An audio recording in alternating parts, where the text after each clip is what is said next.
I was suffering from migraine headache because I was in the dilemma whether I'll get succeed in my life or not. I completely came out of migraine. I felt peace of mind. I thought it's very good, it's very useful. I thought I have to take meditation throughout my life because it is giving me peace.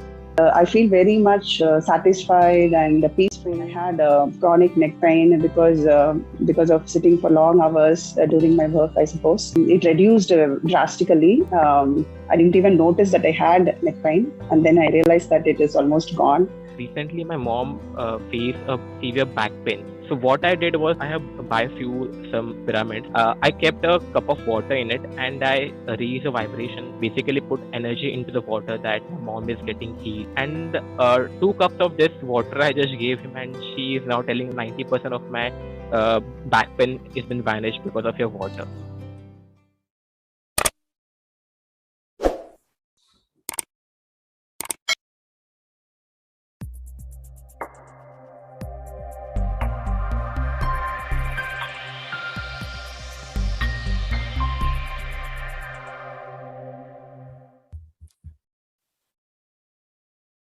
Happy morning, dear friends and masters.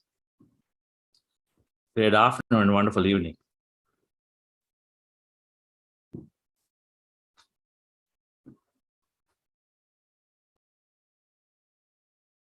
With meditation, we come home. Always feels great.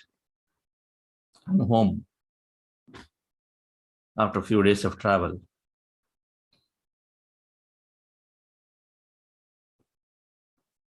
We feel that when we meditate, at the end of the session, many of us do not want to come out of it because we are home.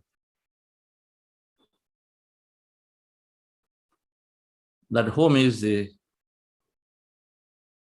universal consciousness that we are part of, that we become.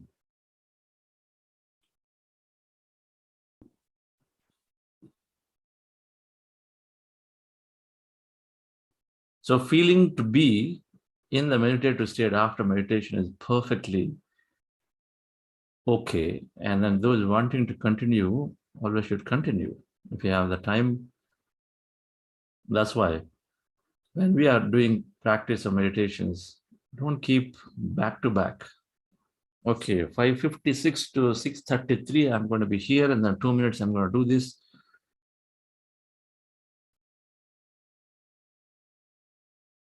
Keep that buffer time. If you keep the buffer time, you'll enjoy it more. The wind down of the process, we have that extra time. That our mind is not kicking and telling, hey, it's any time you should just now exit meditation because it's like this. Create it. Intent. Starts with intention. We heard too many times with Pari yesterday.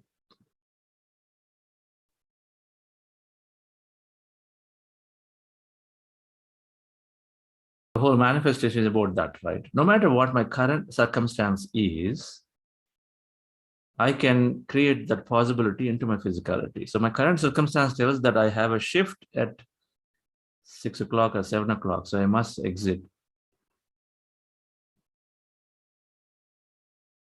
But intend and see what happens.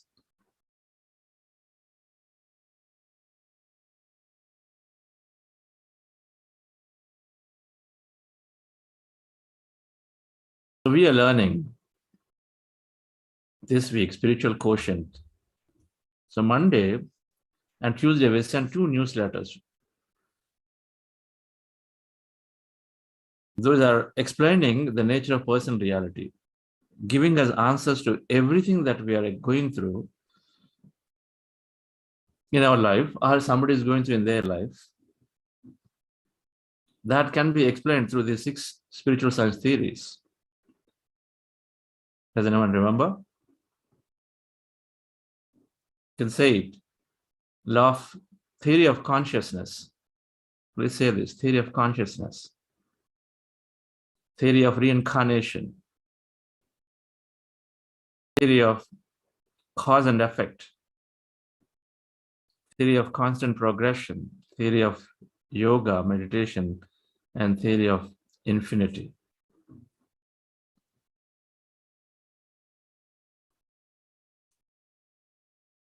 Richard Bach said, and one must read this book, The Illusions.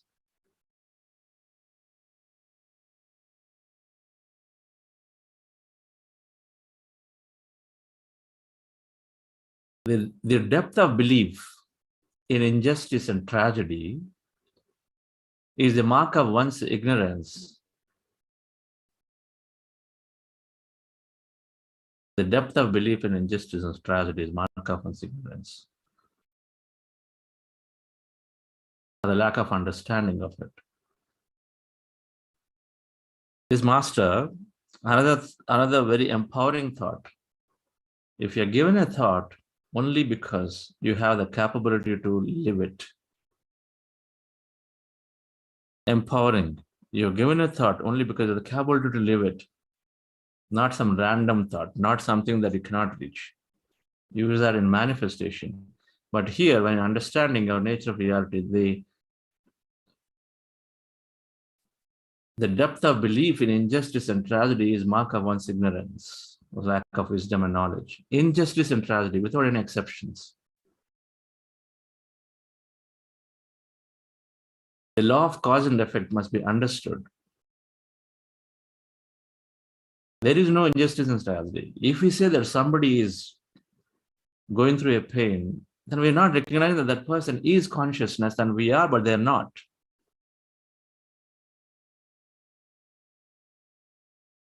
And if we say that I've really gone through so much tough experience because of somebody else, then we're not recognizing that we are the consciousness, I am the divine.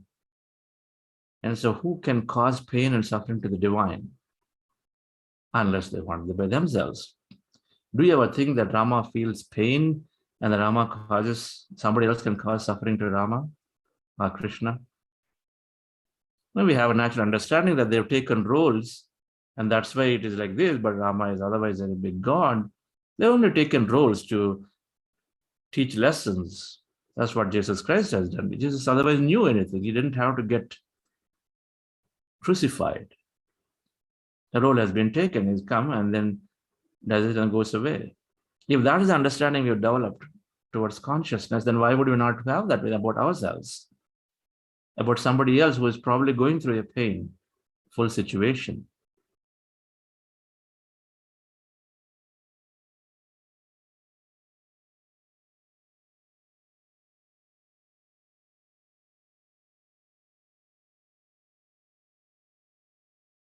If my child is struggling to do the homework because not done his or her homework to begin with, what do we do as a parent?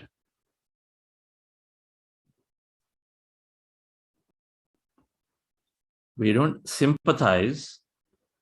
We understand and say, we know, okay, he did not study every day. He did not do the homework. He bunked the classes so many times, but I have to bring him back to his thing. So let him work at least now during the exams. Let him work. It's okay.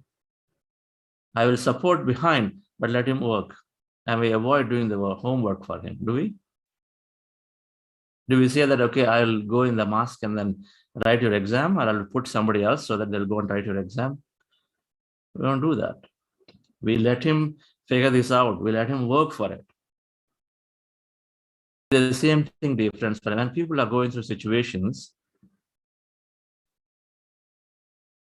we'll have to let them understand, let them work through it, because they come with a design and a plan. So they want to have an experience of that kind. It is a thin line. If you're not giving that unnecessary, unwanted help to your child, then understand the same. Everybody is planting their experiences. So don't forcefully change it onto them. No healing. Healing means we are doing somebody else's homework. We have to enable people to do their own homework, teach them meditation, they can heal themselves. I've got the energy, so I'm going to pass on the energy. Then you're interfering in somebody else's work. Non-violence, non-killing, non-interference. If we interfere, that means we accumulate. We are not allowing somebody else to experience their free will, and so we have to accumulate again, accumulate more deeds to us. We go back and refer and say, why did I do this? I should have been living my experience. Instead, I interfered because I got carried away with somebody. And so I kept on giving so much unwanted help in extreme cases. In extreme cases where you absolutely realize that your child is doing all the best effort possible. And then I have figured this out that next time on, he should be doing it more early on. Then you say, okay, let me help you. Better, I can do that now for you. Tell you what, you're trying to draw this and then you got so many things. Okay, I'll do a little bit of drawing for you. No problem.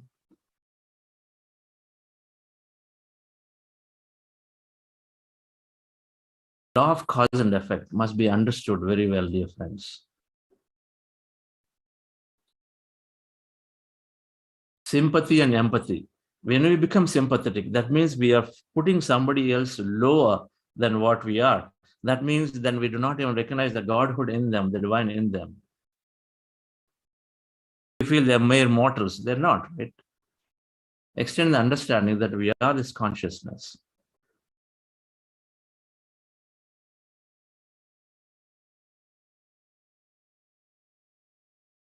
Instead, we are empathetic. In a workplace, there are so many situations happen. Be empathetic to things. If somebody is going through, we have to do our best. We do not exploit, we do not dominate, we do not do this. We become better with meditation or otherwise. Then when people are going through situations, don't get carried away, don't get emotional. When we get emotional and then try to just rally things around for no reason.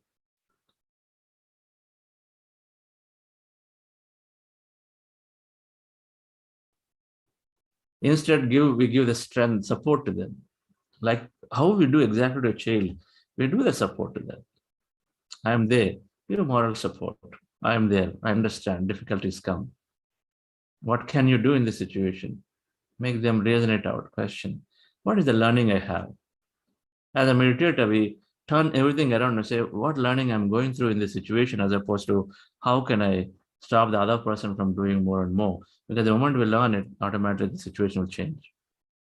Because we are setting up situations for ourselves to grow, dear friends.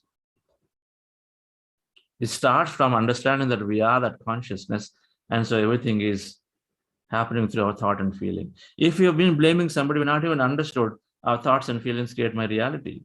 It's only half knowledge.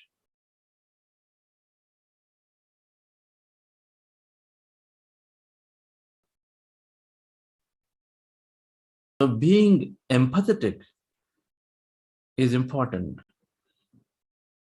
not sympathetic. Sympathy puts people down. Be empathetic. I understand where you are. Yes, I understand. If I'm a fresher, I understand a fresher will make mistakes. So I empathize with them. And because the fresher is making mistakes, I'll see how I can give emotional support at a strength dimension. No problem. You go ahead and do it. I know the system around you will probably point too harshly against you. Your manager may be too harsh about this to you, but it's okay. Their lack of their ignorance, so they're pointing too much to you. But we understand that you are a fresher, so you'll make some mistakes. Go for it. A lot of times we do that to children anyway. We know that. Many times we don't realize that, and we are so harsh on children. Just beginning to learn. So being empathetic is to understand and then give support when it's absolutely necessary. But support morally, saying that things do happen, no problem, learn through it.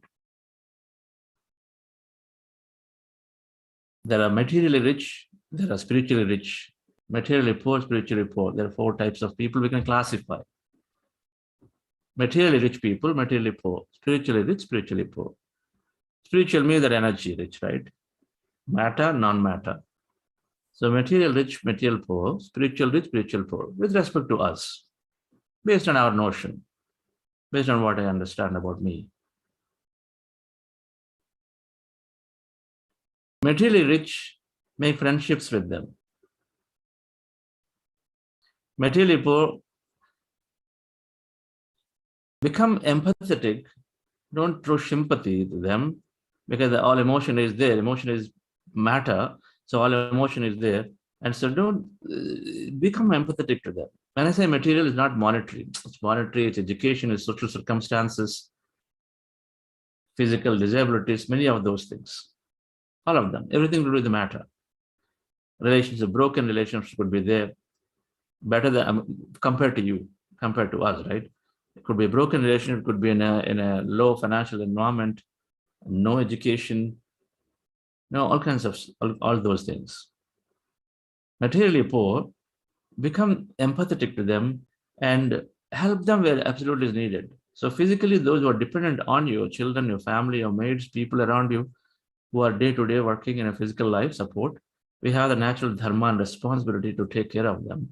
But everyone else, give that support, moral support, and then try to help when you're absolutely required to help, because it's all energy leaks, it's all energy. They need to go through their experiences too. Somebody is totally independent, and then we get carried emotionally and then want to do this and that. They need to go through their own learning and experience too. And they also have their families, the circumstances they created who will help them within the capabilities of them, like you are doing for your own children, your immediate people who support you physically. Be empathetic. Extend the helping hand when absolutely necessary. Materially rich, make friendships. They have got everything. They better relationship, better money, more things are there. Let's make friendships. Friendship is accept them as they are. Give help the way ask for it. Give help, ask for it. Unconditional acceptance of what they are, because they are going through their own things, their own evolution. Spiritually poor, give away everything you have. Now here, give it without asking. Spiritually poor, give it without asking, because then you're enabling them to become consciousness. Spiritually poor, when you recognize somebody who doesn't have meditation, somebody does not know manifestations, and somebody does not know law of cause and effect. Give them unasked. Scott Peck, the professor from Harvard, I read one of the first books I read was Road Less Traveled. One statement really, really impressed me and then kept on ringing my ears always, even now, is that you have no right to question somebody else unless it's going to help them grow spiritually. Harvard professor, well read, well recognized, you have no right to question somebody unless it's going to help them grow spiritually. So not bother about what they're doing day to day materially. They want to go for a movie, a second movie, and a third movie, yesterday, today, tomorrow, let them go. All these silly things, little things, leave them out. Matter is only 0.01%. But nudge them where there's required to be spiritually, where they're escaping from it, and where there's an opportunity they can benefit, and then give them that. There is a class happening, where a master comes in.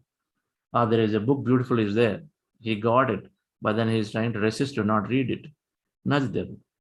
So spiritually poor, give everything we have. Spiritually rich, what do we do? Surrender. Take everything from them. How do they give? When you show an absolute state of receivership. Take everything they have. When you recognize that somebody is spiritually rich, take everything they have. It's your judgment.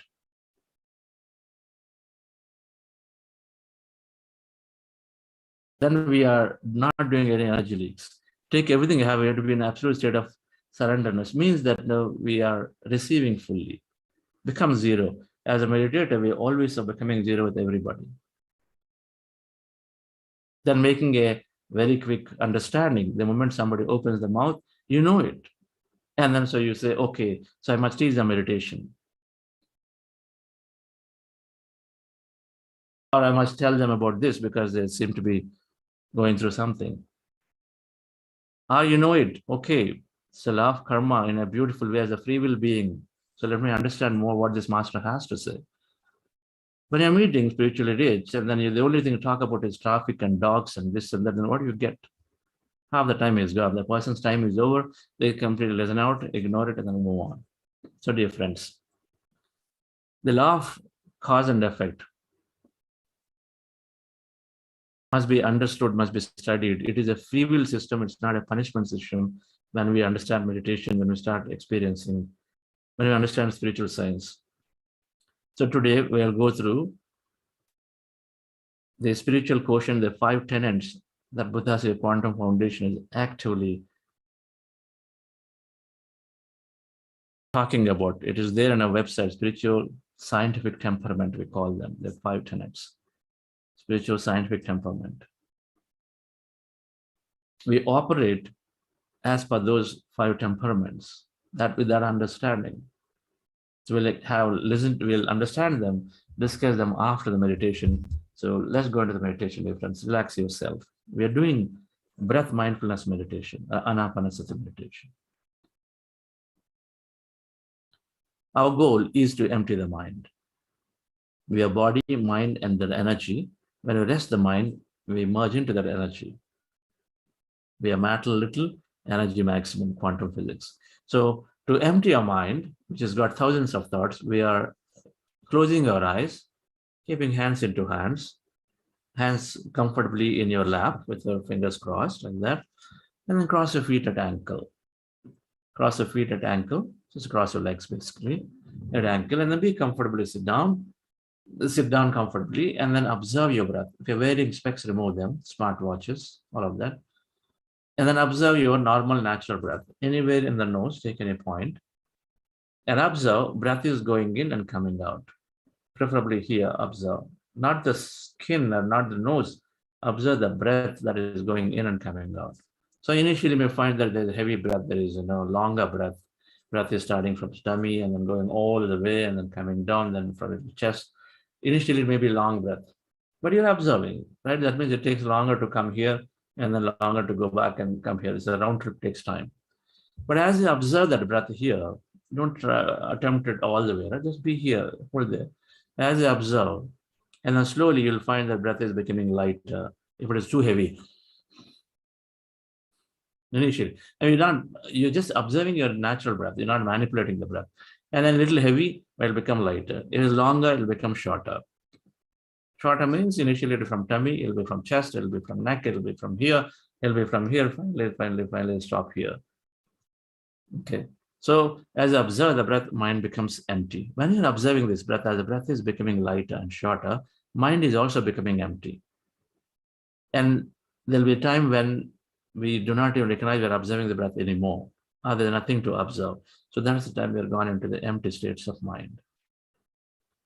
In case, and when you're in the empty state of mind, be in the state, be in that empty state for as long as we can. That emptiness is energy. You might have some sensations. Be a witness to them. Do not analyze those experiences at that point. But you have thought. If in case you recognize you have thought, attention back to the breath again and continue to observe it. Attention back to the breath and observe it. So it's called Ana-Pana-Sati meditation, a breath mindfulness meditation. We are doing this for a long time. And before going into this, we are doing something called heart elevation process. So if you join new, just follow my guidance actually. Just follow my guidance for heart elevation process. It'll be done for a few minutes. Relax yourself, sit comfortably with your eyes closed, dear friends. Relax your body.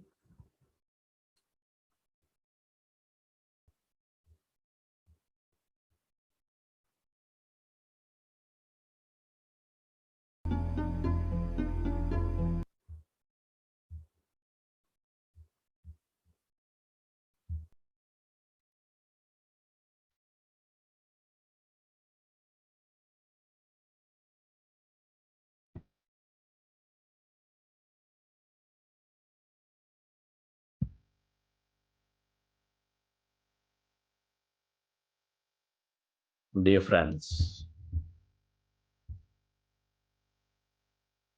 with your eyes closed, specs removed,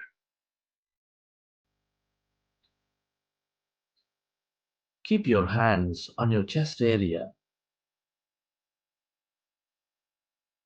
With your attention on your beautiful heart,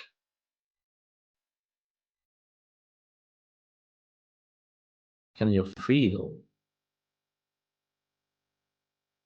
the life in your heart? Can you feel the beat and the rhythm of your heart center?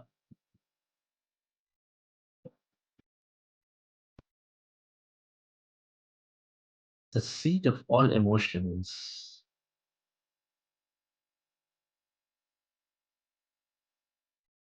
which is nurturing.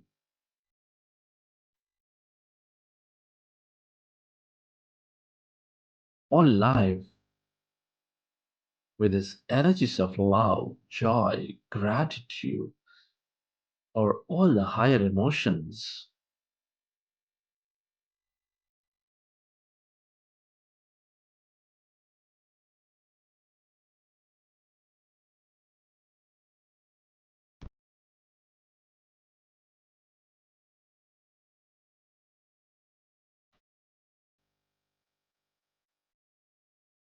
Take a slow, long, relaxing breath and feel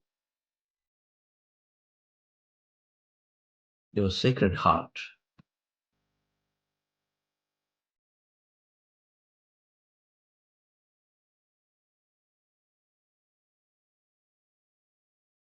Feel it, dear friends. Connect with it. Your primary connection into your consciousness, this quantum energy field.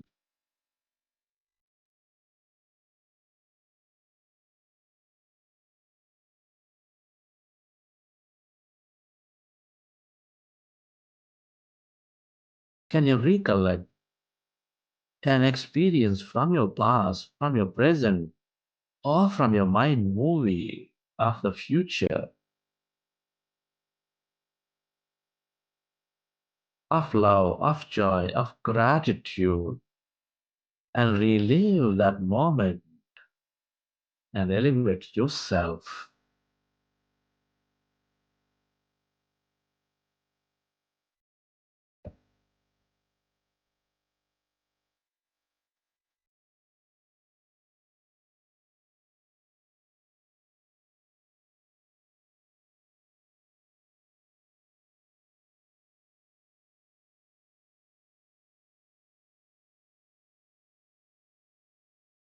Relive that moment of love, of joy, and feel that energy inside your beautiful body, inside your sacred heart.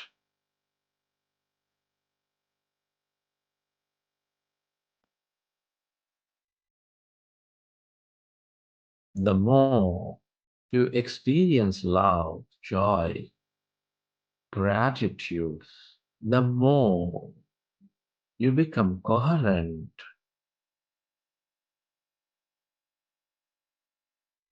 with your greater mind, with all things and everybody.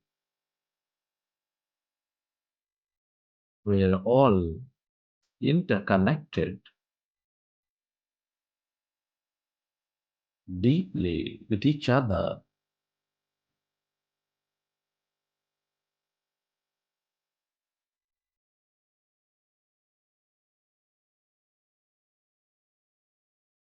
Compassion, kindness, care, adventure are all the ways we become one. We experience that connection. Feel that energy.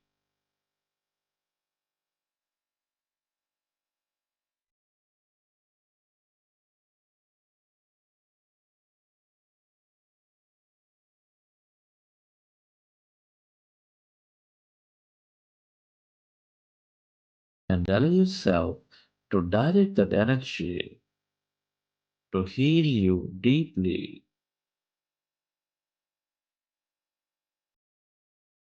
to become of greater help to everybody and everything around you.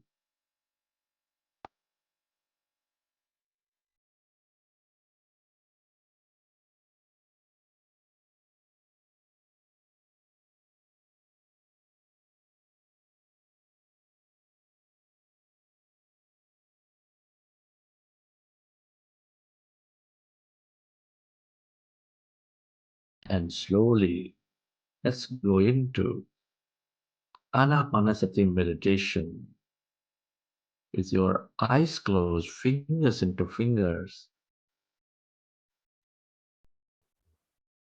hands comfortably in your lap.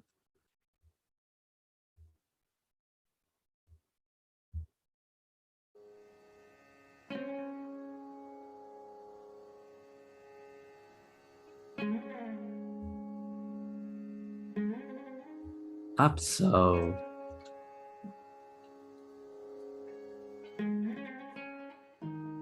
your normal, natural in-breath and the out-breath.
We are going into powerful group meditation.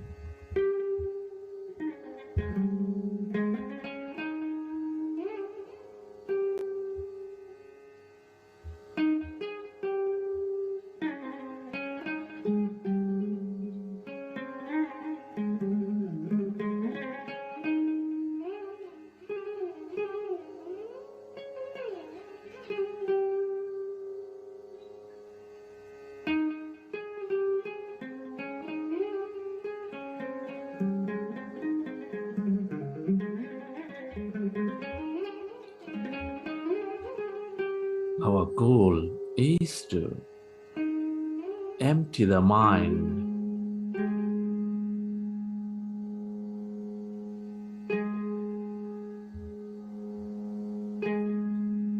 When we observe our breath, our mind becomes empty.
your breath, one with the in breath and the out breath.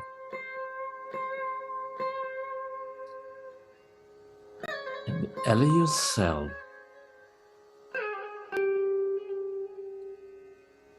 to slowly experience that emptiness inside of you, all around you.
Be with your breath.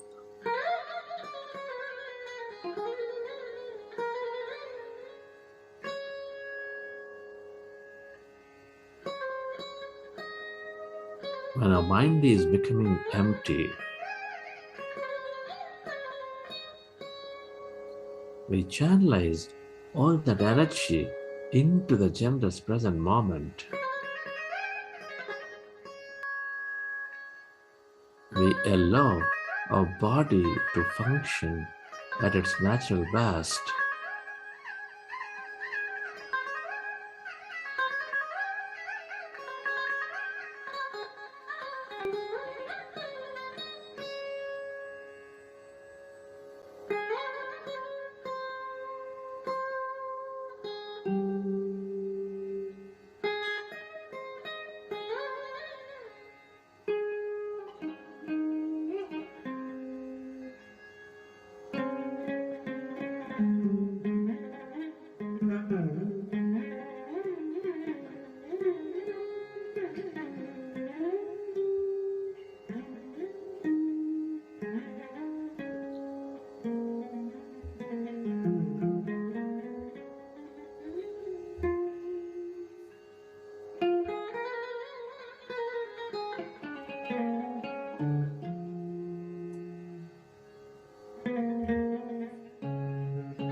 If you recognize your thinking, go back to observing your breath and allow yourself to find that emptiness all around.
Allow yourself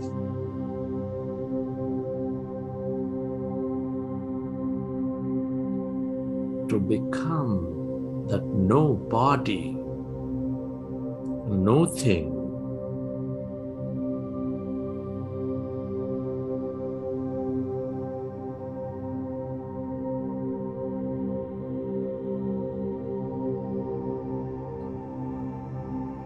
as you notice that emptiness of your mind, can you become aware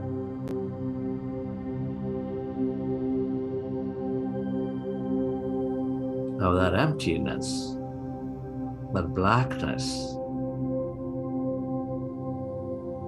inside of you, all around you?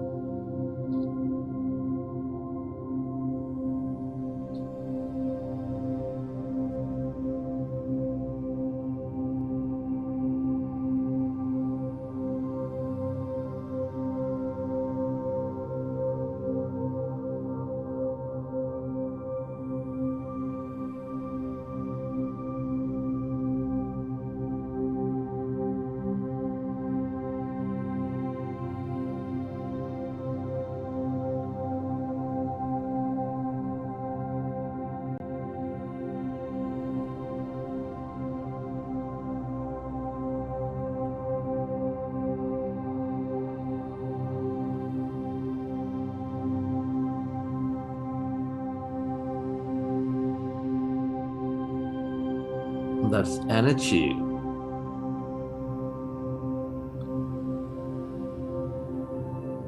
All emptiness is energy.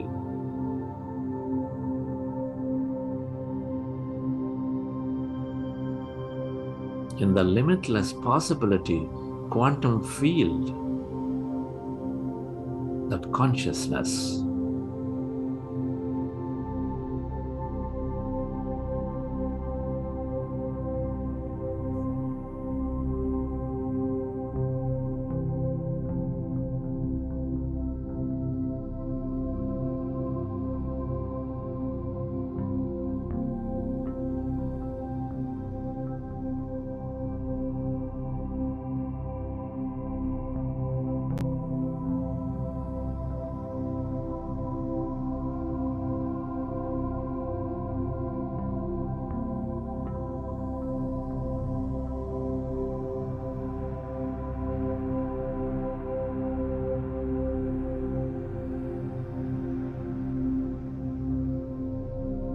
the longer you stay present in this field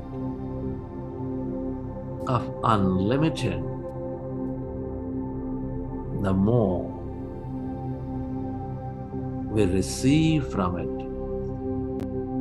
Stay aware of that blackness, that light, that void.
If you find yourself distracted, go back to observing your breath and allow yourself to find that emptiness.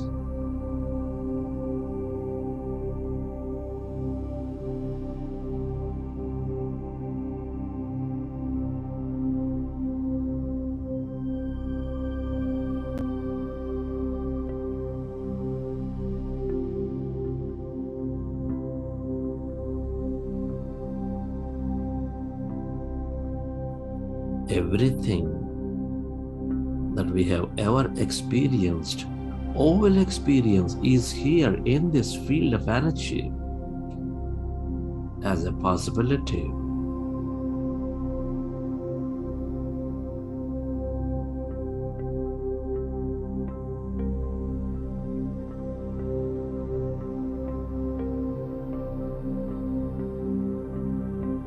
The longer we stay present with it, the more open we become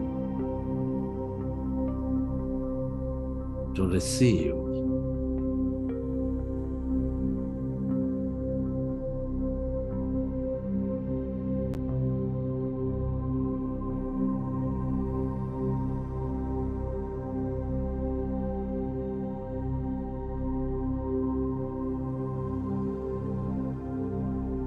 Connect with it.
Tune in to the abundance of healing energy, love energy, empowerment energy, mystical energy, or whatever you can become aware of.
Allow yourself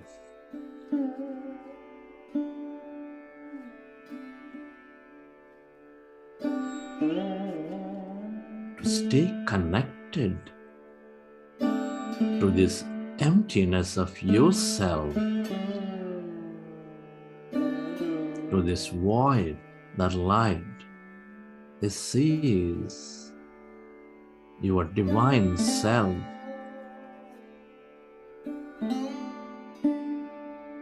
Your greater intelligence.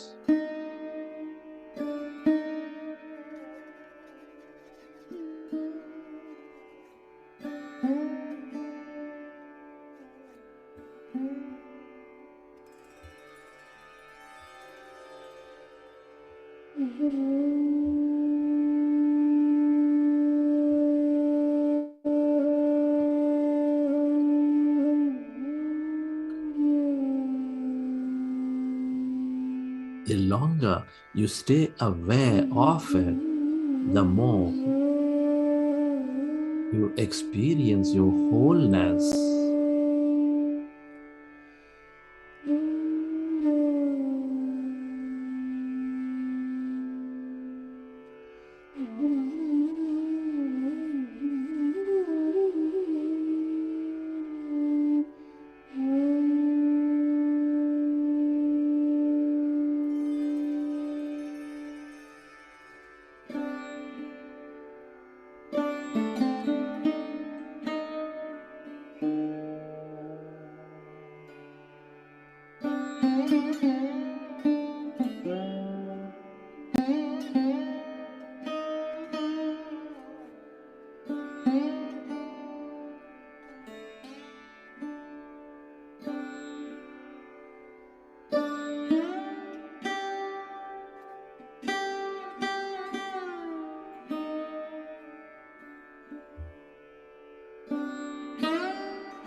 Go deeper and deeper into yourself, dear friends.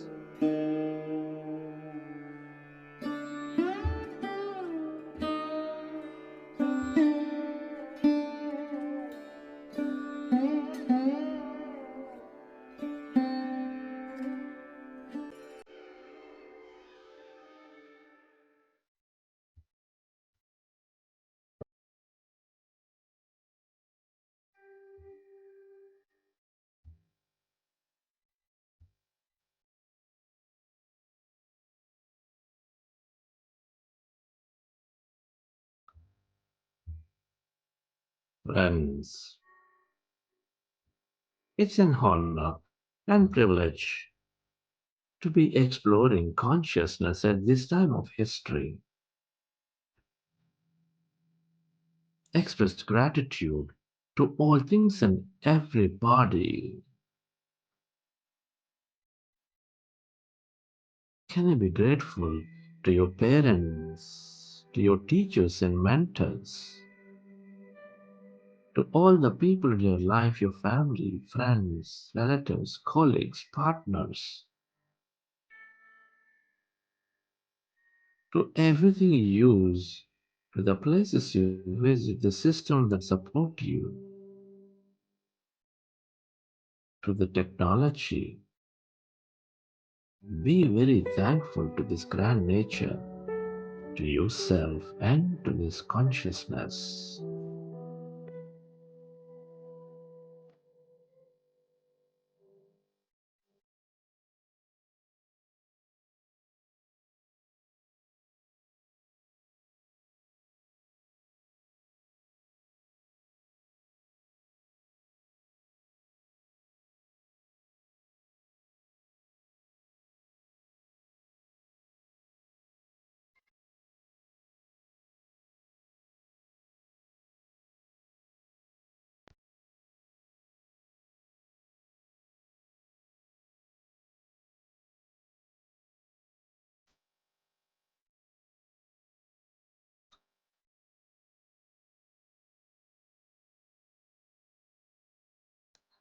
Gratitude is the ultimate state of receivership.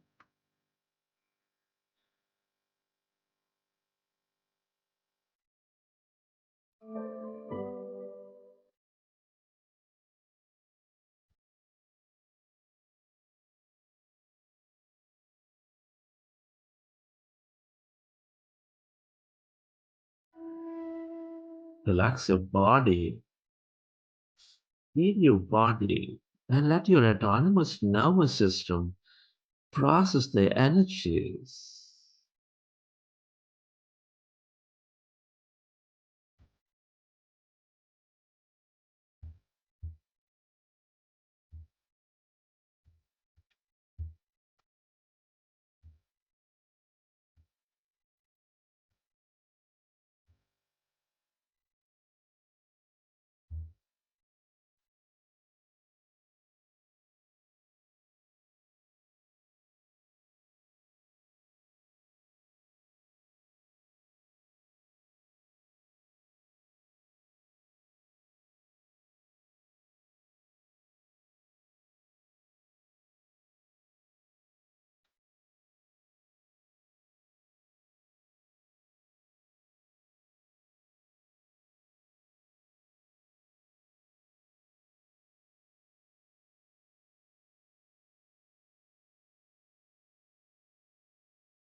Recollect your experience from the session. How did you feel? What did you see? What have you experienced? And whenever you're ready, you can keep your hands on your eyes for 5 seconds and then open your eyes.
Okay, dear friends.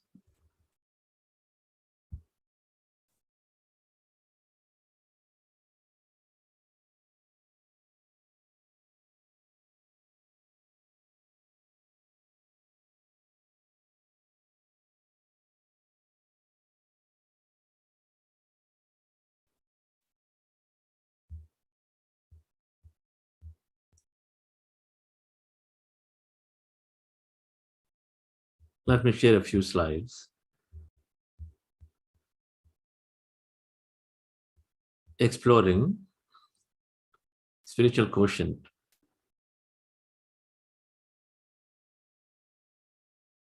Spiritual quotient is a vast subject.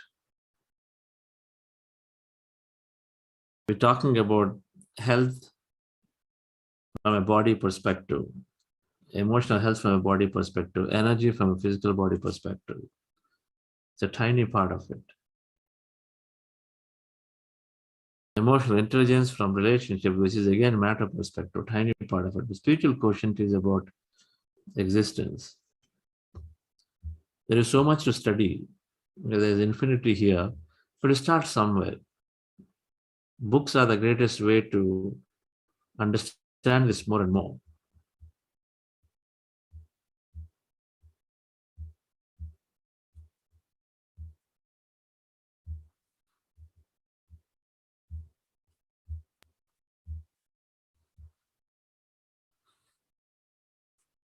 Spiritual quotient is leading to oneness and is leading to abundance.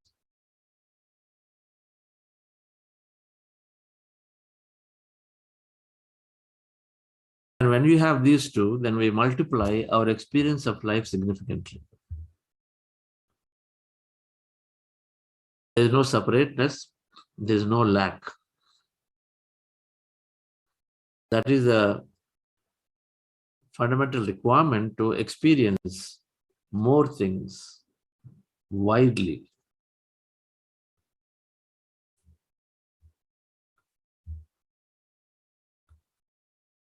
Heraclitus, a Greek philosopher, said, no man can step into the same river twice,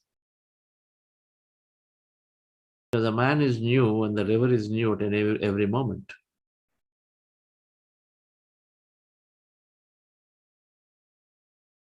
The river is constantly changing. When you are there in a given place, when you step in, the river characterized by the water is moved on from the point of view and move forward. So what we are touching is another part of the river. It is changing constantly. And so is the case with ourselves. Our bodies are constantly transitioning, changing.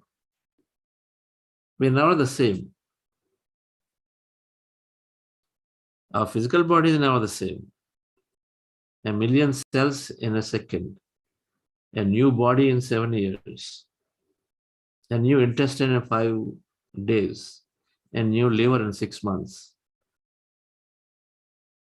And of course, we need not talk about mind. It's ever changing. Our intellect ever expanding.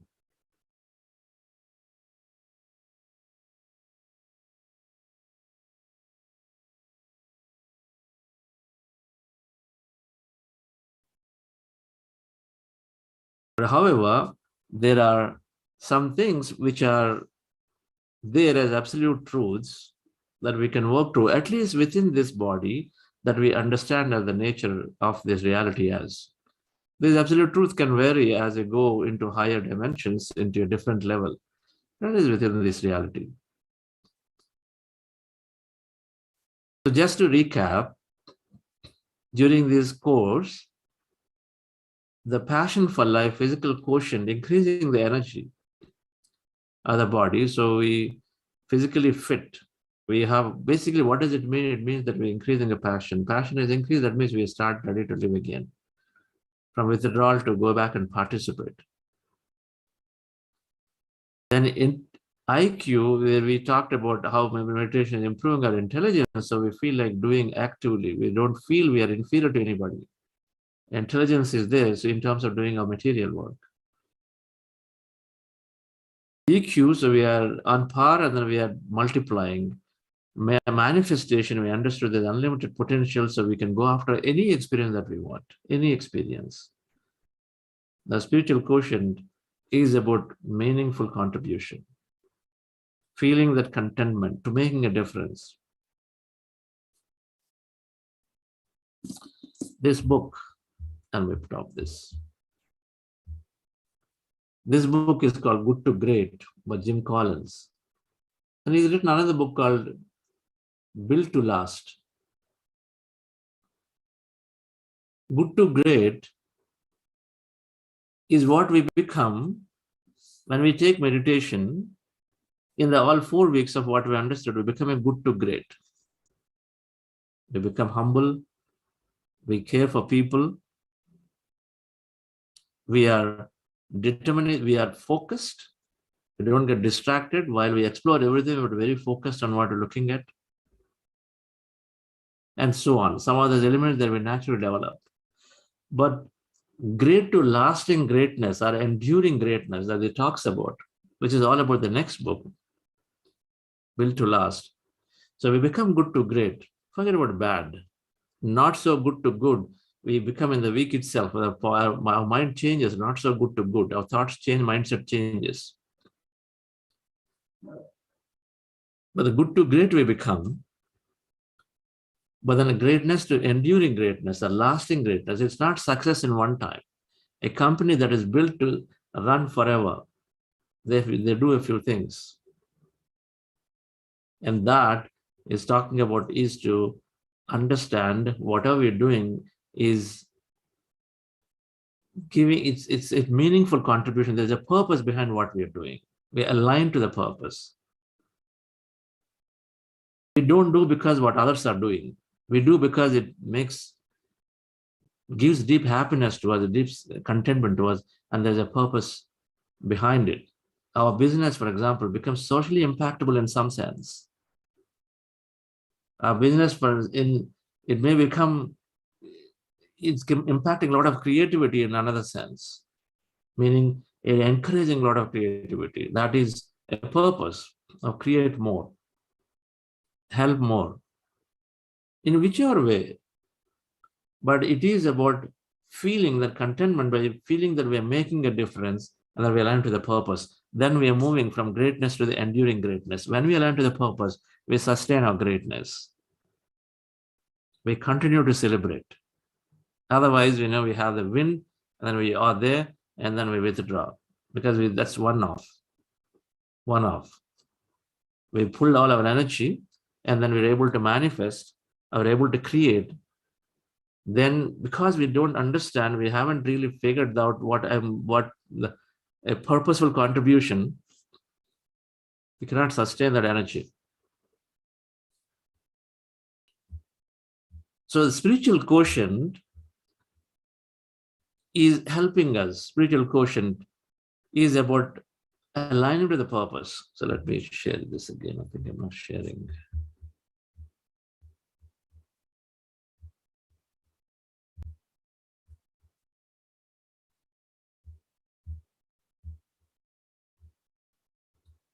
Yes.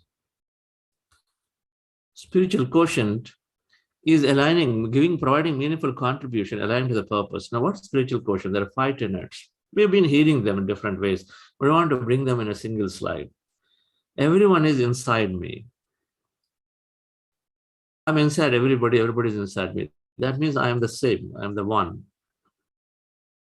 And I have unlimited potential with me. I'm creating my reality always by myself, not somebody else. There is abundance for everybody. Recognizing not that I have potential, there is abundance. That means there is any amount of things that we can continue to generate. For everybody has got an abundance there. And there is a higher intelligence helping me.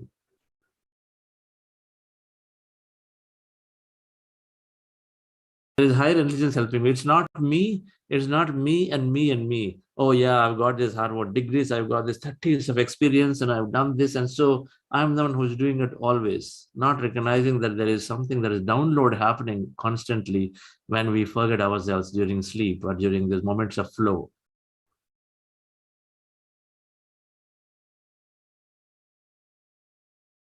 So let's explore these a little. So everyone is inside me. So we understand this scientifically. We are connected to each other in this quantum energy field. That's the scientific aspect of it. Right? We are matter little, energy more. Everything inside is completely empty and energy filled with information influenced by thought. But it's all connected as energy. Energy is wave, so we all are connected. We go back and refer to week 3, manifestation quotient time. We understood the quantum field of energy. So we're all connected. We're not separate. You cannot separate them at energy level. But physically, to experience individually, each of us are becoming matter with a set of boundaries drawn based on our samskara, based on from where we left what we were doing. We finished 4th grade in the past. Now we have set up an environment to do the 5th grade. If we did 5th grade with 30 marks, now we set up 5th grade for 70 marks. Different environments, different experience we're seeking. Just the way we change our jobs. Yeah, I did this long company of this technology. Let me go and do other technology this time. Totally different. How long I'll do finance? No, I really want to go and then see what these IT guys are talking about. I'll go learn and then do IT. No, it's so different. IT versus finance is so different. So it's like, taking a male body and a female body as a life. It's like so different things.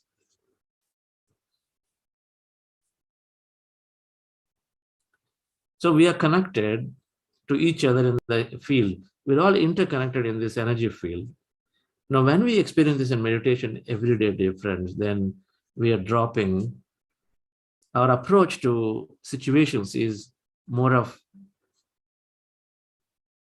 that oneness, which we naturally extended to our close relatives and close friends. When you think of you also a lot of times are thinking of your child, thinking of your close friend. And but with this understanding that we're all connected, we think of the same, that close friend is everybody. That close family member is everybody.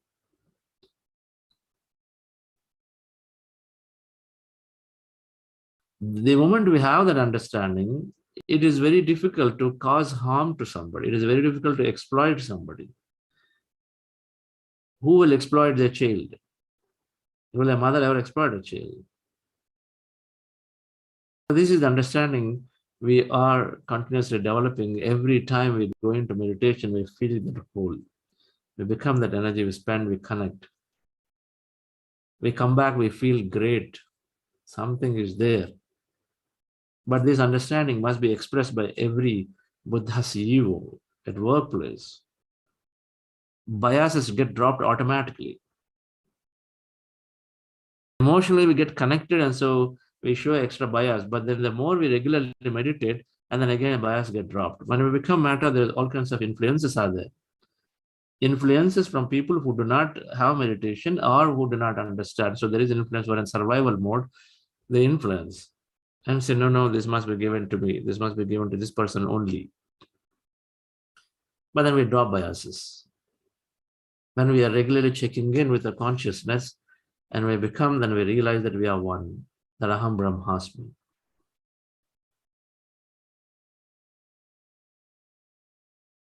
So all of this is great for business, right?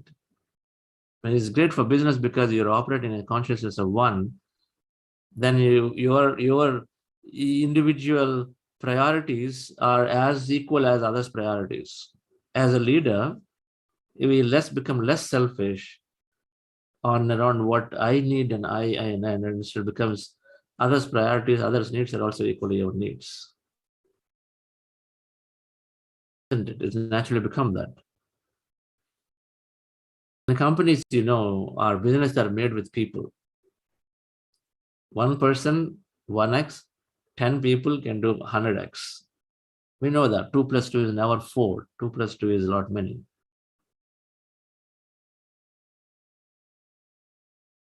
The second aspect of spiritual quotient is that there is unlimited potential for me.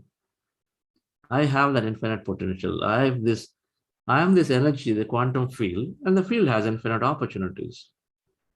Why? Because it's all set of electrons, protons, neutrons of everybody combined, connected. And so you can manifest, you can collapse, or you can bring into physicality any combination of these protons, electrons. That means any combination of us can come together and experience something and go away again. Like I was there in Dubai. So we had many of us come together, have some nice conversations, nice discussions. Then we go away. Any combination. Who knew? I never knew when I went there that we were going to have this kind of stuff.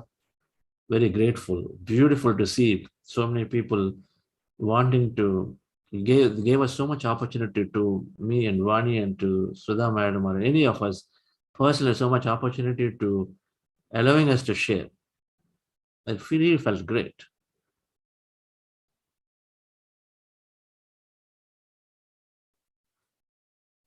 So when we know that there's unlimited potential in me, that means any opportunity is there. A business leader, an employee are immediately becoming and saying, why do I go on seeking the same experience? Why do I give that report the same way? Why do I try to do this problem the same way, solve the problem the same way? Can I not do different code this time? Can I not give a different procedure this time? Can I not improve my process? Fixed mind to growth mind. Growth mind comes when you know that there are many ways you can solve it. You have to first understand it. Become creative. Growth mind is creative. We do things differently, newly.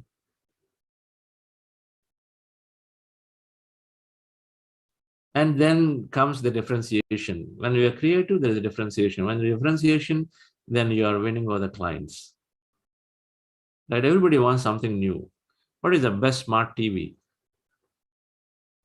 The people who experienced Sony, they want to experience something else. So there's got to be something new that everyone is wanting.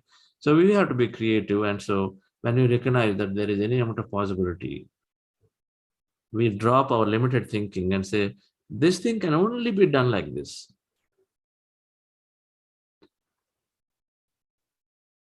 You know, Microsoft was the first one.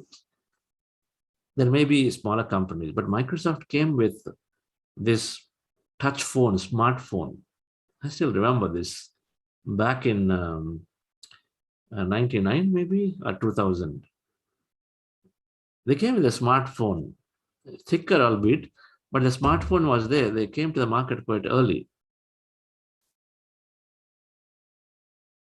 Now, because they're so big, and then Apple was there too, and Microsoft, I believe, was much bigger than Apple at that moment in those times. Steve Jobs did not get deterred, right? Because they came already ahead of the market, into the market. But then he is so creative. He's a genius, creative genius, and he always had meditation with him. So he came up with this beautiful, cool, nice interface of Apple, simplifying. And so it became such a hit. And there has been a challenge to catch up always subsequently for Microsoft. I mean, it's a great company. I don't have nothing to do with them. It's a great company. But I mean, just the point here is that there is always an unlimited possibility, a new way of doing things. So we don't get ever deterred. And so as a result, they never got deterred as a Microsoft as a company, but they went about becoming a lot more successful in their office suites, in their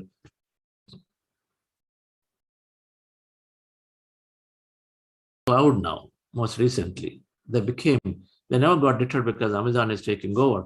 And so they went about, and then one of the greatest catch-ups that they were done by growing so quickly, beautifully. So there is always new way. Growth mind is there when we recognize there's unlimited possibility. Third thing is,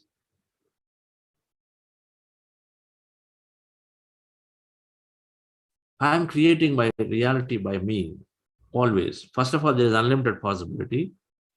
And so I can go after anything. I can become creative. I don't have to seek the same thing again. And I'm creating that reality. Whatever I'm experiencing today is only because of me. My thoughts create reality. So when you understand this, we stop blaming. Our mind shift changes. We start looking at owning. What can I learn? How better I can do next again.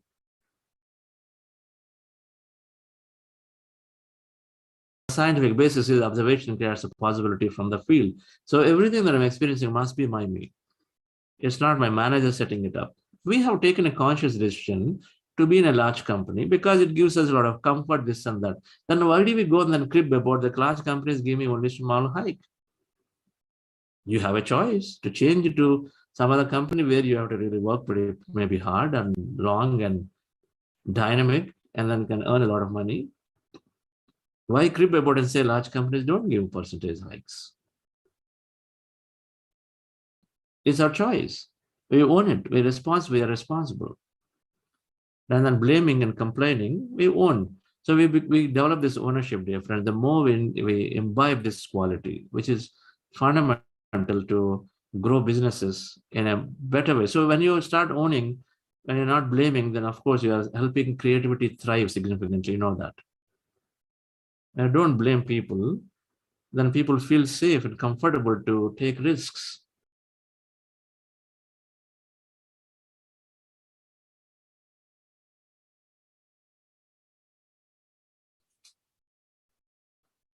Since we have been talking about these in different angles, I'm not going into the detail. Now, abundance everywhere. So this is an important principle. There are opportunities for everybody in this field, for everyone. So I have opportunity. My competition has opportunity. You know, it's very important the way I approach competition. Kill the competition is the word that we keep using. FUD, fear, uncertainty, and doubt. Insert fear and uncertainty, doubt into the customer's mind so that they stop. We paralyze a client. Two competitors go and then paralyze the client. One person gives all kinds of fear, uncertainty about the other company. Oh, that company management is changing. That company is going to die. The product is old. It doesn't work. They have legal challenges. You'll get into trouble if you take this deal with them. All kinds of fear we want to enter, uncertainty. This is how we are approaching to win over. But recognize that we are all one and we are all the same consciousness. We all here to experience more as a different groups of them. Every company is a group of people, right? It's a group consciousness. Because we recognize, because where does it come from? This all came from materially. We think that there's a limited resource, and so everywhere it is a limited resource. But quantum field is infinite, is expanding ever.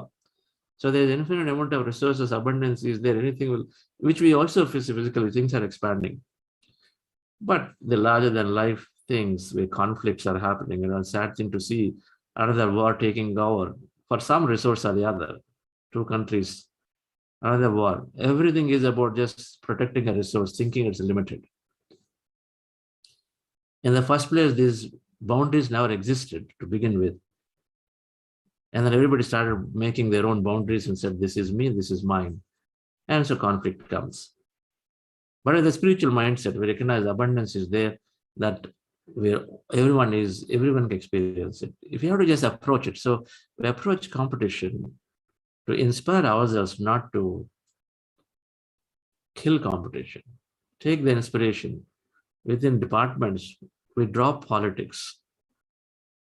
We think that my department has to be very successful, then only company has a limited profit money, so then only I'll get maximum hike. So we must be very successful. As a leader, I have to get into the A league.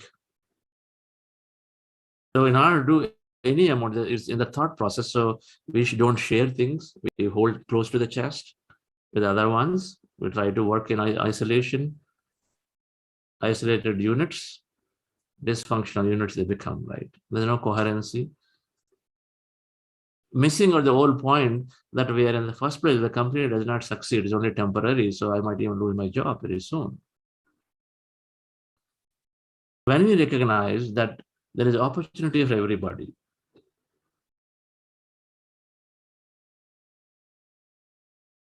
rather than dominating somebody, we use this new word, cooperation. Competition to excel, but cooperate together to make lives better. So this is where we go, dear friends. From scarcity, we move to an abundance consciousness.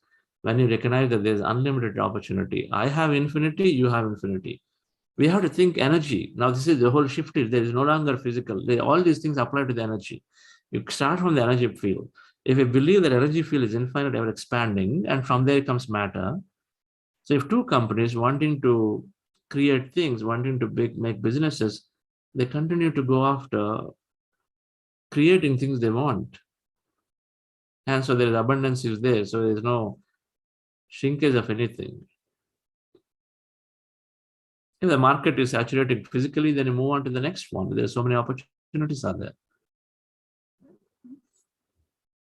And the last one, dear friends, is we're almost done.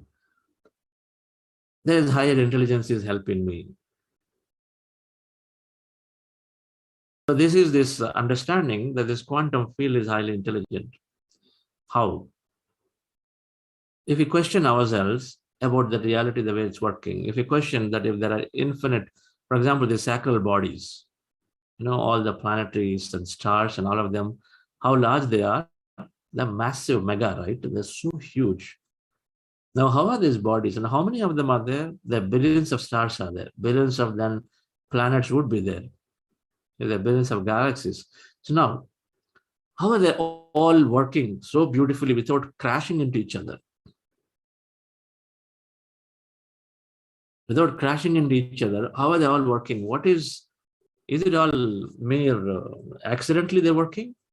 Without crashing, each one rotating around the other and then revolving and revolving. Is it possible if we just leave people on a road, on a highway, and say, okay, everybody drive on their own? Or do we have some intelligence that is going with signals and this and that? Just for a small road to manage better, we have some intelligence. And so shouldn't that be an intelligence which is powering all these celestial bodies, which do not crash into each other? Instead, they work beautifully. The macrocosm. How about this microcosm inside our physical body? How are these trillions of things that are so coherently working?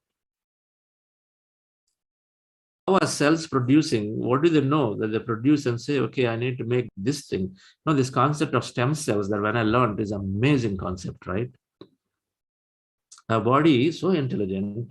It has the regular cells. So skin cells replicate, our liver cells replicate, neurons replicate, but also as a reservoir of stem cells, which are like, I don't know what's the equivalent of physically. These are like the commandos, I guess, people who can do anything. All-rounders, yes, cricket all-rounders. You have batsmen, you have bowlers, wicket keepers, but you have all-rounders. They can take any role. So suddenly you need batting, so the all-rounder will go and then try to do the batting, right? And then it's bowling, then he's got to go and then show his thing of bowling. Same thing, we have something called stem cells in the body. When the liver is requiring weaker for whatever reason, it is not able to generate liver cells fast enough, because old cells die. So the stem cells are taken over. They come over and they're readily waiting, and then they will say, okay, now I'll take over the liver cells role. They change they transform into a liver cell and then supplement, the body supplements them. Isn't it beautiful? Who created all of this? Is it by random chance and choice? It's not, dear friends. I mean, I think we're talking in different words, but we have to question and understand there is an intelligence that's powering always. That's consciousness, there's awareness. When we go to deep sleep and wake up, then I say, hey, I felt so good today. When you're not totally aware of anything, then how can you say that you felt so good? I felt I had a really solid sleep. I felt so good. Because there is some consciousness, that awareness is telling you. There is something that's paying close attention. So it's telling you that you had a great sleep. That is awareness, that's outside, sitting intelligence. So when we recognize this, dear friends, then we no longer be that suppressed, egoistic individual thinking that I am the one who's doing it. We're no longer that big ego fat leader saying that because of me, everything is happening. Instead, we grow more humble, because there is something higher is always powering, always helping.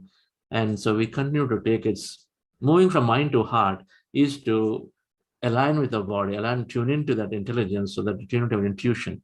So we take things from it. We ask for help. A lot of times, egoistic, we don't ask for help. We make companies crash. So putting so many people's jobs at risk. You don't ask for help. Either you don't believe anything, or so egoistic, is so separate. Ego means separation. Mind is that. When I'm using mind here as symbolic, we don't make mind as enemy, but symbolic ego, which is separation. Heart is connecting, whole. So when we take help from it, so in meditation, we take plenty of this help, consciousness. By default, we are constantly receiving signals, messages, intuition is developing. And so we're always with it. So we don't let our ego flare up more and more just because we see successes in the corporate world or business world. Normally, that's when it happens, right? So when your ego flares up, then suddenly there is something coming up. And so, of course, the nature has balance. So, dear friends, so spiritual quotient, let's see what else we have. So summing it all up, this is how we become an old self becoming a new self.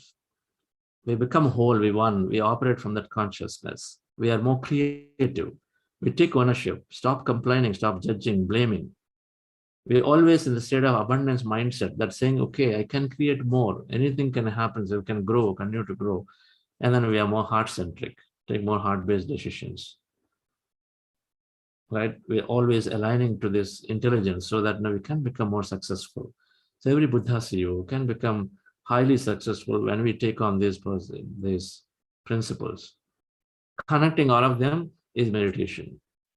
Connecting all of them is to become one with this field, experience this field. Thank you very much for staying through on this. So we move on from here for the next 2 days of this week in understanding purpose of life, aligning with the purpose. Some thoughts and ideas of what is purpose and how we can look to align. And then we may have been already aligned, we don't know. And so we just have to recognize that we are in it. Some of those ideas we'll share tomorrow and day after. And have a wonderful day. Thank you.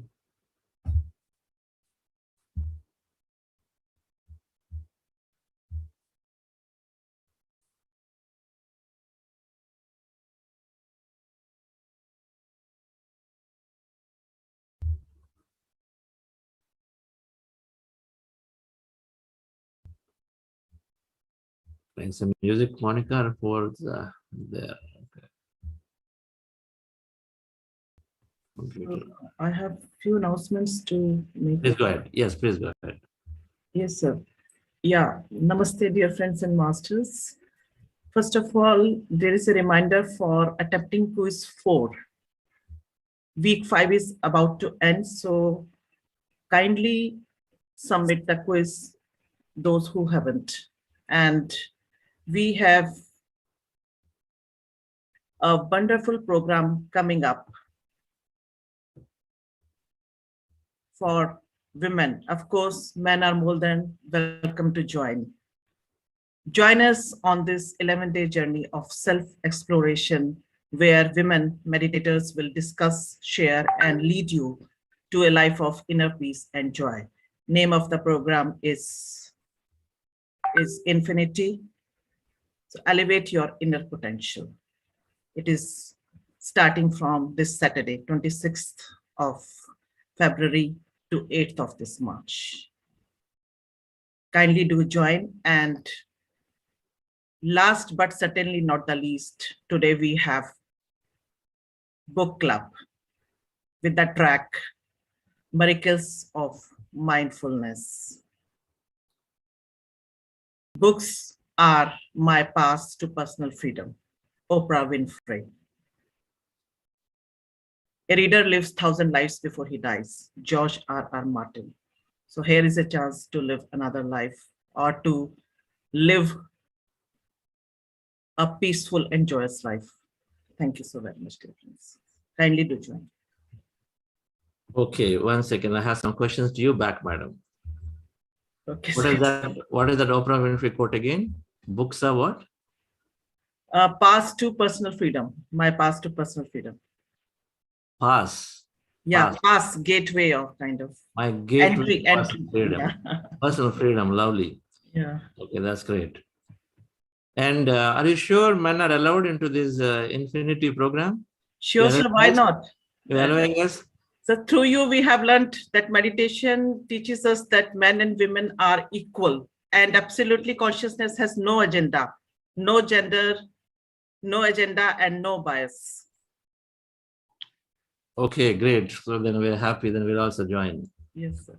I was waiting for all of you to tell us that yes, we too can join. Yes. Thank you. Yes. You know,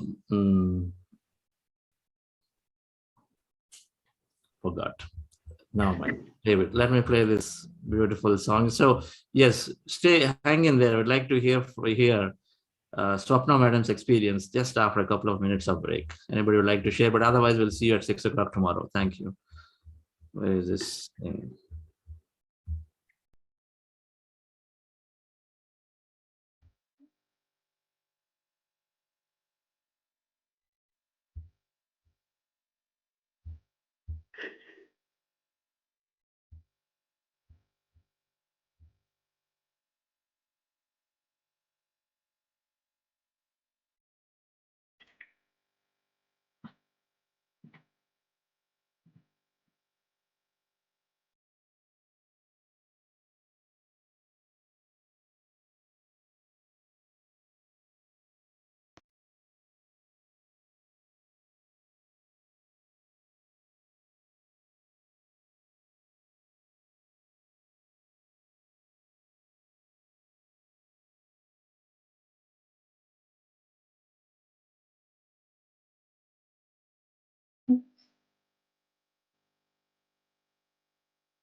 Yes, Swapna madam. Hello, sir. Hello, What everyone. I want to listen to your experience. Please go ahead. Please introduce Uh, yourself. What books are you reading to? Hi, I'm Swapna. So I'm facilitating Galaxy Love groups. And I have been, for my meditation journey, I have been meditating for past more than 20 months. And I mean, like in 2020, I started meditating. So since then, my life has really changed. It's like a flip the coin. So before going into my meditation journey, the books so far I have read couple of books. There are more books, but I'm trying to get them, and I'm doing the book facilitating for an autobiography of Yogi. That is the very first book in my life which I read, and I was very much carried away with it. About each and every journey of Yogi, Paramahamsa Yogananda, and I really loved it. So the thing is, with that, I also kind of having the thirst to learn more and more and to, get, to,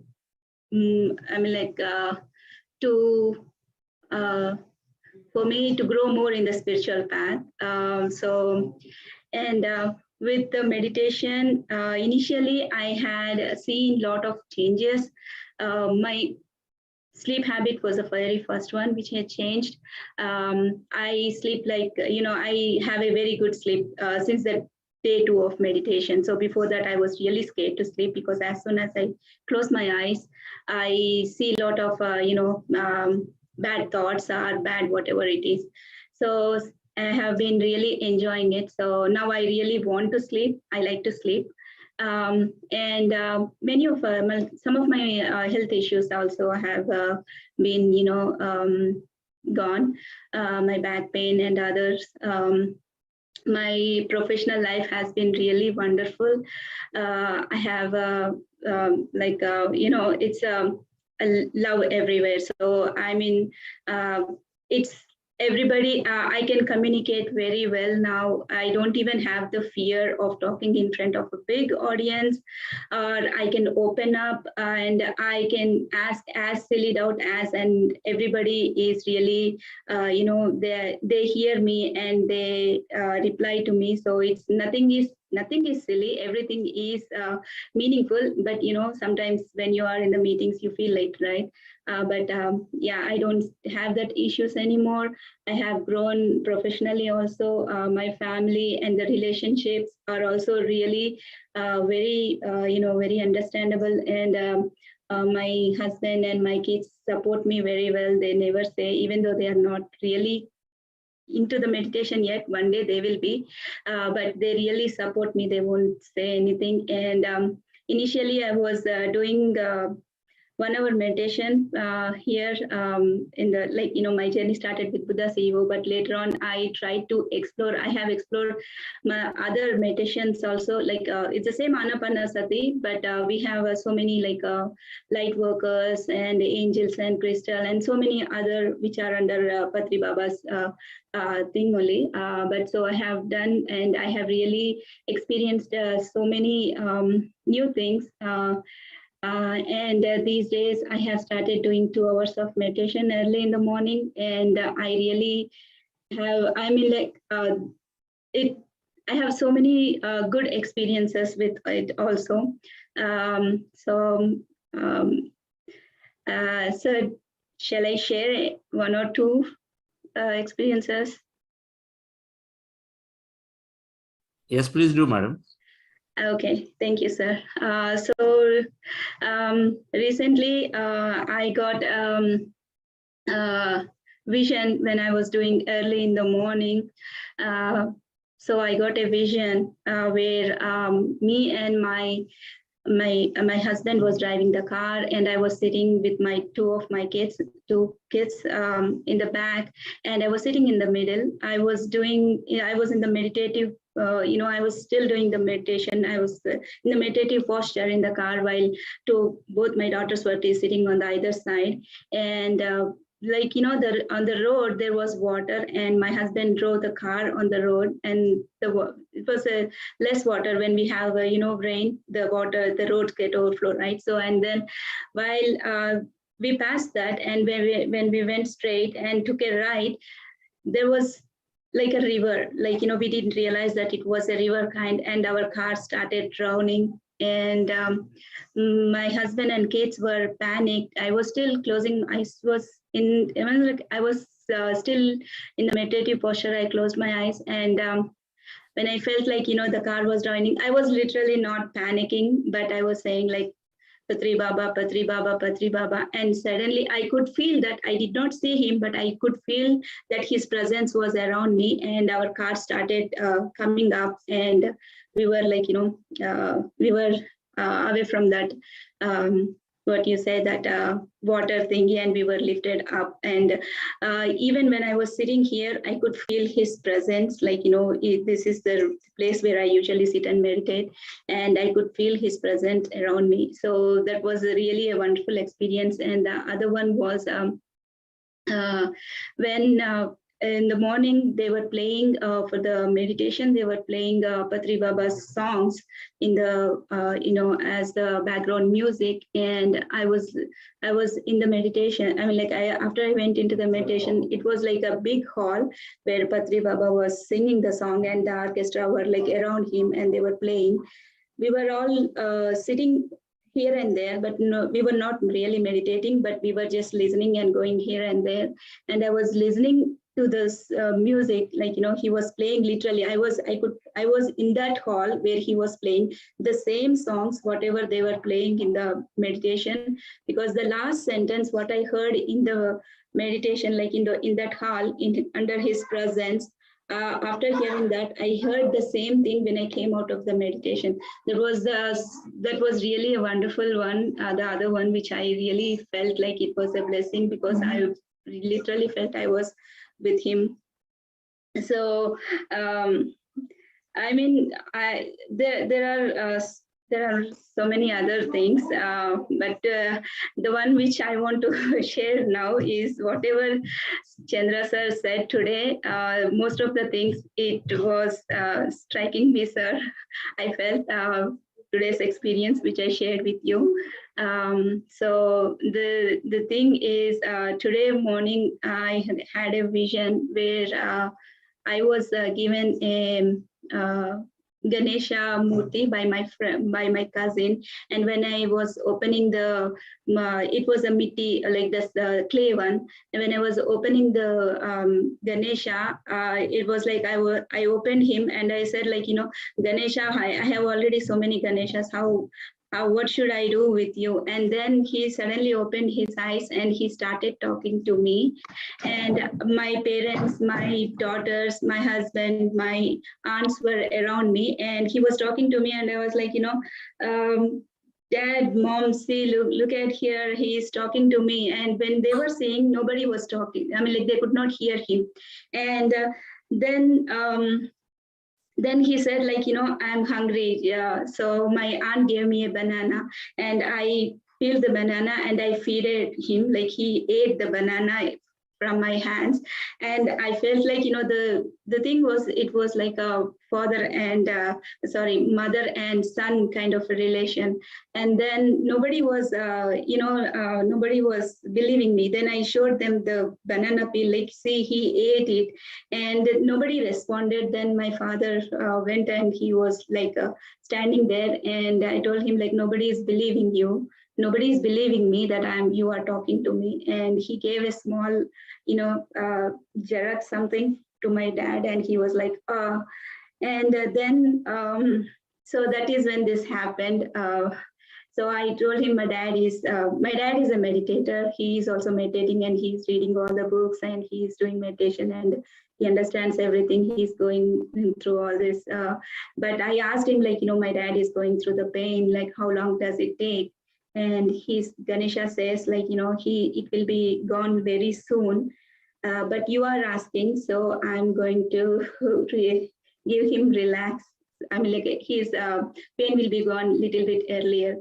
And then later Ganesha says, like, okay, I don't like vegetables and fruits. Do not feed me those next time, but give me modaks and laddus next time. So here, why I am saying this is whatever sir said, we are supposed to let them know about the meditation and talk to them and make them understand that it is their karma and everything.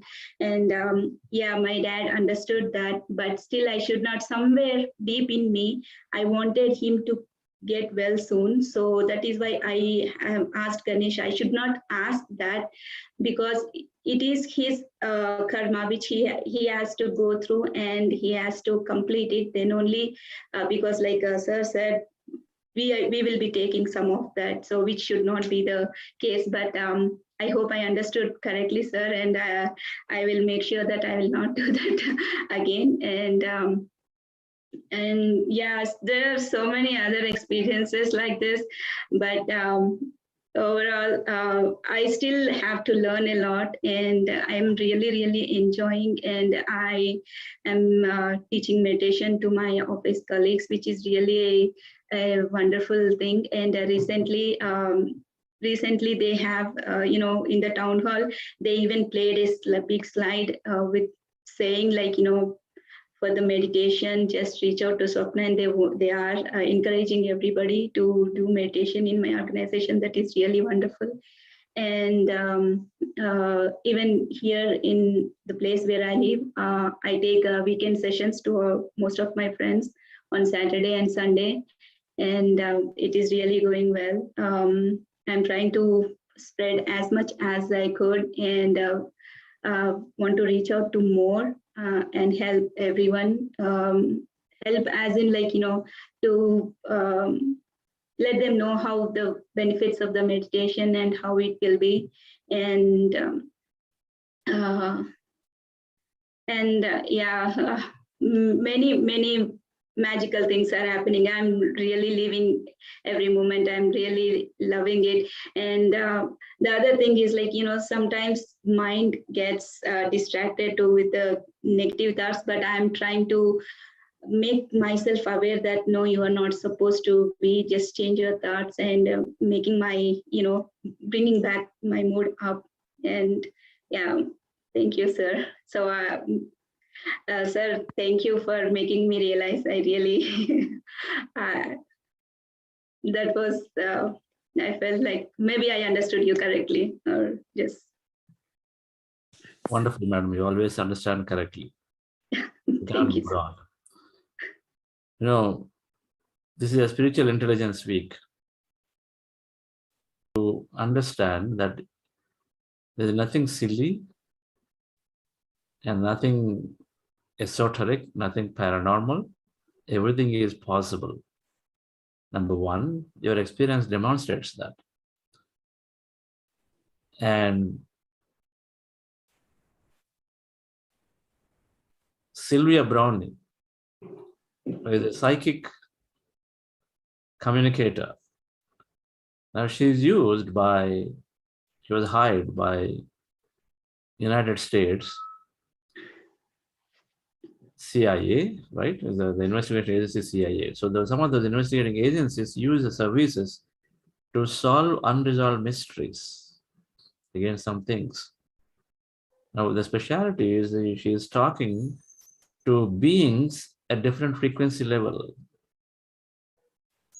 There are lots of books by her, The Other Side and Back, communicating with the beings, the guides. This is a different subject altogether. But one must approach this whole concept of spiritual intelligence with a highly open mind. Right. Wonderful experience that you shared. Keep going, Swapnaji. And where do you live and where do you work? I live in Nashville, Tennessee. I work for a healthcare company. And yes, the other thing is very soon, in maybe less than 2 months, we are planning to build a pyramid in our backyard. So, Wow, pyramids. That's great. Yesterday, we have some friends there in Dubai committing to build pyramids. So that's great. So we hear another good news then. Soon. Thank you, ma'am. So I thank you, hope sir. to be there in your place. If so in sometime in April. So build the pyramid fast. So we'll meditate in the. Sure, sir. And we are coming to India in June for almost like 7.5 weeks. We'll be there. So yeah, in May we are coming. Bangalore, Pyramid Valley Foundation. We have to have you here. 10 days settling. Okay? Yes, sir. Sure. Thank you, sir. Yes, wonderful. Thank you, Sapna Madam. Thank you, sir. Wonderful service you're doing. Teaching there as well as being part of Buddha Sivo as a facilitator, book club facilitator. So many things you're doing. Amazing. While you're doing a full-time job. Sir? While you're doing a full-time job. Yes, sir. It's a full-time job. Double job. Full-time mom and full-time job, and then other thing like this. Thank you. Thank you, sir. Yes, Somanika. Yes, sir. Mridula. Yeah. Mridula ma'am is also there. I want her to have a video. Yes. Okay. So good morning, afternoon, and evening to everyone. I'm Saubarnika, and I'm here to share share one of my experience which I had yesterday. Actually, there was a problem in our laptop, and while fixing that, my brother told that all the data will be erased and all need to be installed again. And he asked me to install. But from my childhood onwards, whenever I use a laptop, I'll just play games in childhood. Something will go wrong and I'll get scoldings. But then from then onwards, there was a fear while using a laptop, and I won't do anything and all. If ever I want something, I will ask my brother to install that or to do that, and he will do it for me, and I'll just go and work the programs. I'll shut it down. I won't do anything else. But he told me to install all the things whichever I want. Then actually, day before yesterday, I was installing VS Code.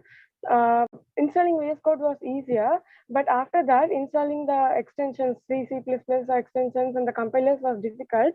I tried for 2 hours. I struggled, and I drained so much of energy, as ma'am told yesterday, Pari ma'am told yesterday. And after 2 hours, I left that. I gave up that, and yesterday, man's words gave me the hope and gave me the courage. And since he asked us to do the number one resisting work, top 3 resisting works, in that number 1 was. We're going to turn off your video because we can't hear you. Let's see if it's get better. Sir, I have turned on my video, sir.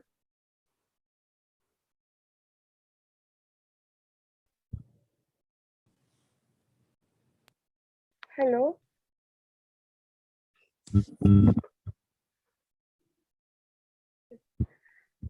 Then yesterday's Pariman's words gave me the courage to do, and yesterday I tried again afternoon. What I did was first installed VS Code day before yesterday itself, but installing the C++ and all, I started again. I tried again, but for 1 hour it was very difficult. I struggled to install that. I gave up that and went for installing Python. Then also there was a struggle, and just I closed my eyes and I was thanking the universe as if I have completed the work, and I felt the joy. But within next 15 minutes, I installed Python. That happiness increased the hope, and I then went for installing C, C++ extensions and compilers. It was a little big process, and somehow I did. Within 1 hour, I finished installing the C, C++, and then I went for installing HTML. Within few minutes, less than 10 minutes, I done with that also. Actually, I shared this especially to thank Pari ma'am for giving me, for increasing the hope for those words, for those powerful words. Thank you, Pari ma'am, and thank you, universe, for making me do the things which I can't. Wow. You're fast learning, becoming more efficient, using the intelligence more than physical plane. Wonderful, Sabanika. Thank you, sir. What have you installed? You're installing Pythons and all. I know people get scared when installing Pythons, right? But we understand the IT world language of it, but it's great. Good to hear all of that you solved it so easily. Sridhar is laughing. What the IT guys laugh. Thank you. Thank you. Yes. Yes, Mridulaji, my dear friend. So good to see you after so many days. I know. I'm awake now. I wanted to share a few things I was listening today. So one of the things is that there's a women's session I heard Namita say. I think this is a wonderful opportunity for men to join, to share the same space. I don't think men should be excluded. I think they should join and share the same space so that they kind of have some understanding of what each person's go through, how men are feeling in their jobs, and being, sometimes I think men have their own pressures, and then women being, the mom and working full time and the challenges of that. I think it should not be exclusive to women. I think both men and women should share the space and have a nice discussion on the challenges and get through that. The second thing I wanted to share is that, I've had major surgery. I'm still healing. One of the things I've learned through this is that I had this expectation of some people that I wanted in my life to help me. And that expectation did not happen. But what the universe sent me was beyond my expectation. I had a friend that took care of me for 3 weeks as a caregiver. And it was just amazing. I did not expect that. I think that was probably more than my family or even, close family member could have given me. So I do believe that we have to trust that the universe will send us what we need instead of what we want, at the moment. She was exactly what I needed, 100%. As I said, I don't think a family member or anybody could have been doing the same thing in that position, and it was just amazing, Chandra, and I'm still healing and I'm meditating a lot. So, it's just, I think I'm healing faster because of meditation. I'm spending a lot of time in my quiet time. And so I just wanted to share that too. And you're coming here in April? That's a plan. Yeah. I hope I'm, ready to meet you then. I hope you come to Dallas. I don't think I'll be able to fly or anything still because of this, the surgery I went through, but yes. I hope you come and visit us. There's something else I wanted to share. So you were mentioning, I'm going to talk a little bit of science fiction, but we don't know if it's science fiction, about dimensions. I binge watched a Stargate SG-1, it's called. It's where they travel through a time gate into different planets, into different universes, through this gate that goes through a portal. And it was actually the belief in this science fiction show is that the pyramids were used as a landing sites for these beings that came to Earth. And then they, seeded they took humans and they seeded them everywhere. Well, one of the concepts that came in the very end of this show was very interesting to me is that in ascension, we think that when we ascend past being a human being, that's the highest level. But the ascended beings are the light beings in a different dimension. But we don't know beyond that, Chandra. Ascension may not be the the highest form that we can be.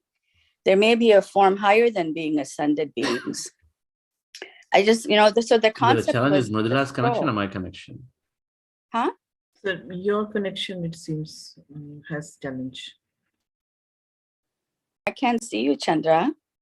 And I have a challenge. So go ahead and finish the point. Yeah, finish it. So So that's what I'm saying. So we feel like that our goal is to be ascended beings, but there may be some kind of being beyond ascension that we don't even know of, because we're in this dimension of with having these senses.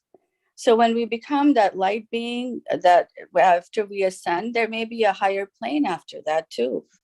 We don't know. And this concept came in this show, which I just thought, which is so interesting, because we think that ascension is it, right? We think that's the level, but there may be a level beyond that, that we're not aware of. So I just wanted to say, you mentioned something about that. Yes. A few minutes ago. Nobody ever thought that cell phones can be there. We thought the phone itself was magical. And the cell phone came and it was so big. And nobody ever thought that things are happening. So you're absolutely right. So truth itself, within the dimension that we know this is the truth, the thoughts create reality. Who knows in another dimension what creates reality? Yeah. So just those few things I thought about sharing today. Wonderful. But I have to tell everyone. Huh? What's that movie? Stargate? It's a series. It's a 10-year series that I binge watched in a week because I'm home now.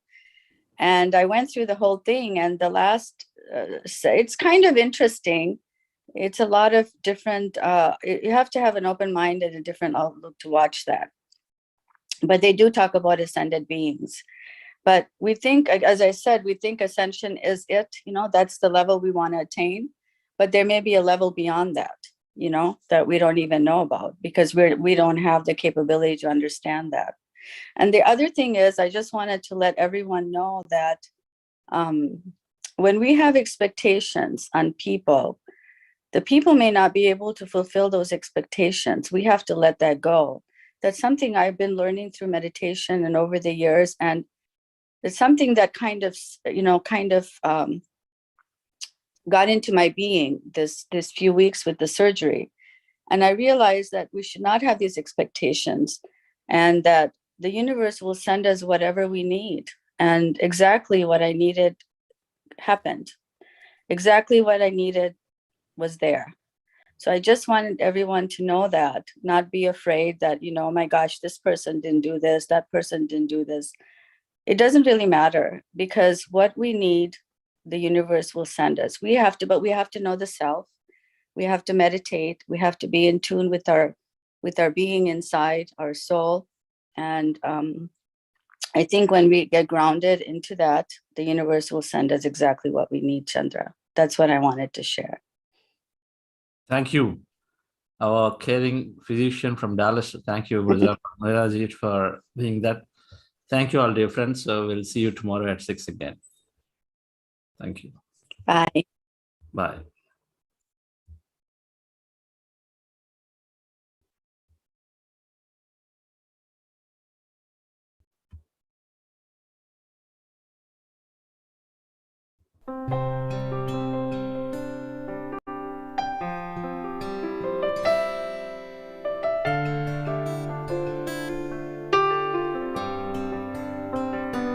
Gratitude before me, gratitude behind me, gratitude to the left of me, gratitude to the right of me, gratitude above me, gratitude below me, gratitude within me, gratitude all around me. I'm so grateful. I'm so grateful. I'm so grateful. I'm so grateful. I'm so grateful. I'm so grateful. I'm so grateful. I'm so grateful. Gratitude before me. gratitude behind me, gratitude to the left of me, gratitude to the right of me, gratitude above me, gratitude below me, gratitude within me, gratitude all around me. I'm so grateful.